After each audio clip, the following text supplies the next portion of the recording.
Whoa, Doc, baby, Dr. J. Dr. J. Dr. J. Dr. Julius Irvin. That's right, the Doc. Now, Doc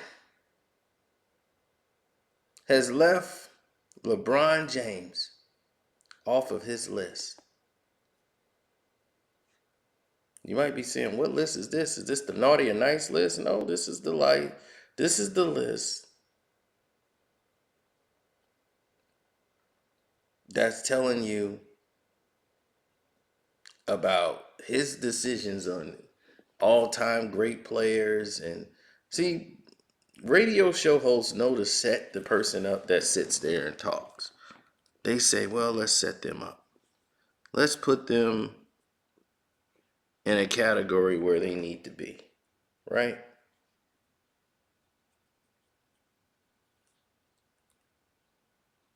And what they're doing is they're not taking the opportunity to, or the time, to send the videos where it needs to go, or I mean, the interview or where it needs to go, or, and, like they just want to steer him toward their narrative. So it's shocking to me because normally a person like Doc will recognize this and be like, I don't want to go down that road because it's going to, ruffle a lot of feathers. It's going to open a lot of doors to conversations a lot of people are not going to be willing to talk about.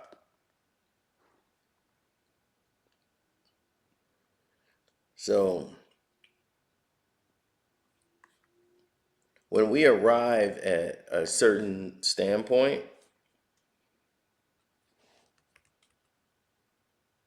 when we arrive at this standstill of talent in the league that we have today, most of the elder players and the younger players feel like the older players don't respect them, whether it's Shaq or Charles Barkley or, just to say that generation don't really respect this game. And, they're resentful to that. And the older players, they don't care. They don't care how you feel.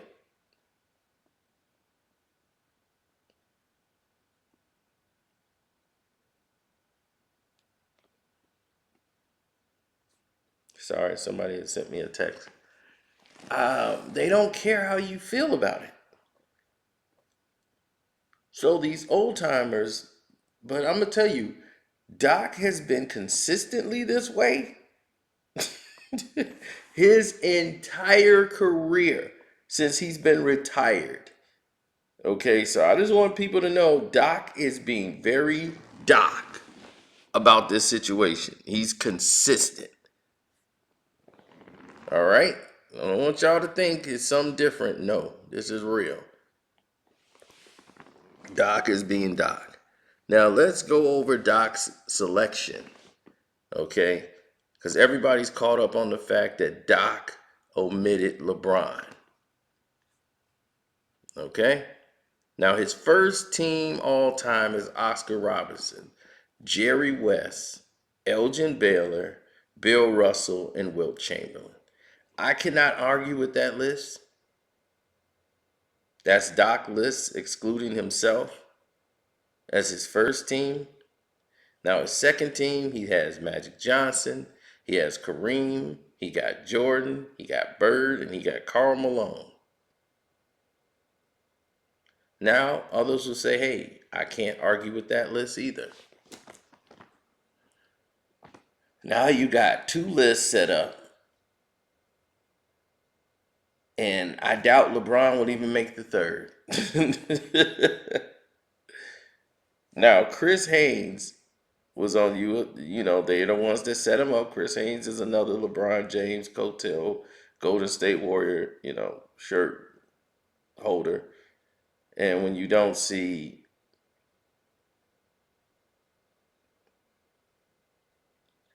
and when you don't have LeBron James and because that's going to be the biggest thing.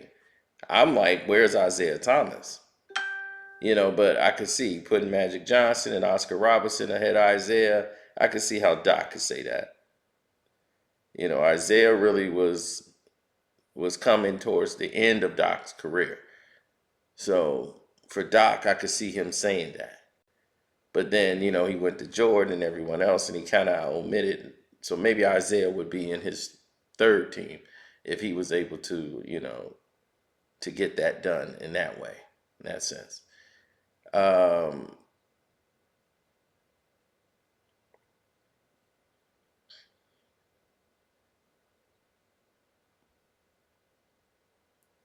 let's look at everything else in totality right now. You have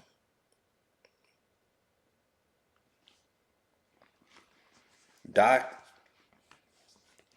who has been a judge for the NFL, I mean the NBA for slam dunk contest for years.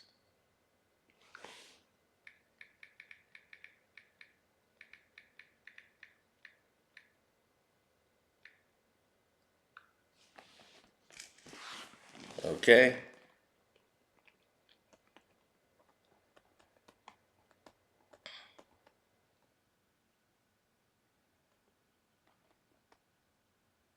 He's been a slam dunk contest judge, used to be like every year.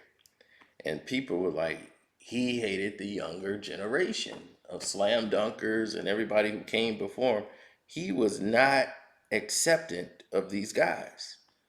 And people were like, why is Doc like this? Because this is what Doc does.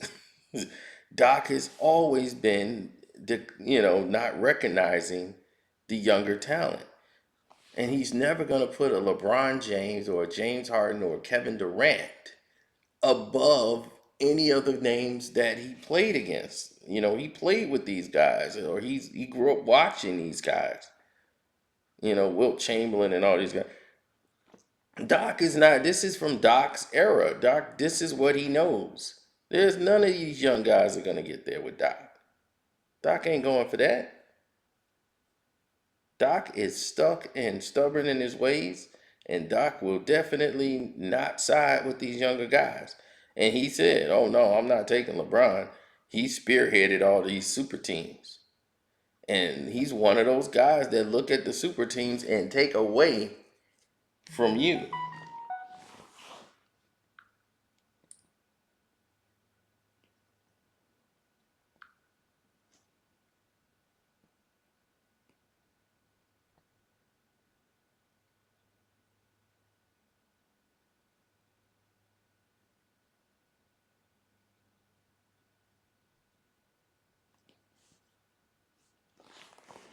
So you gotta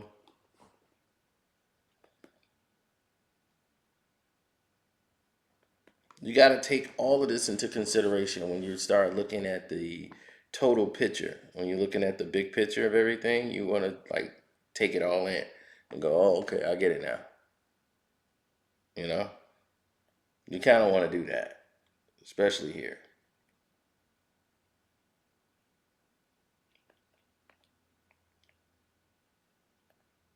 I'm definitely one who believes in doing things the right way and following the game the way it's supposed to be game. This is the game. This is the way it's supposed to go. So I'm okay with Doc saying this. I'm okay with Doc his whole list, even though he don't have Isaiah on it. He don't have to have Isaiah Thomas on the list. Um, me, I would put Isaiah above Magic on my list. Some people will put Magic above him, and I understand that. But in my book, I look at what Isaiah had, what he did as far as leadership, how he played the game, everything.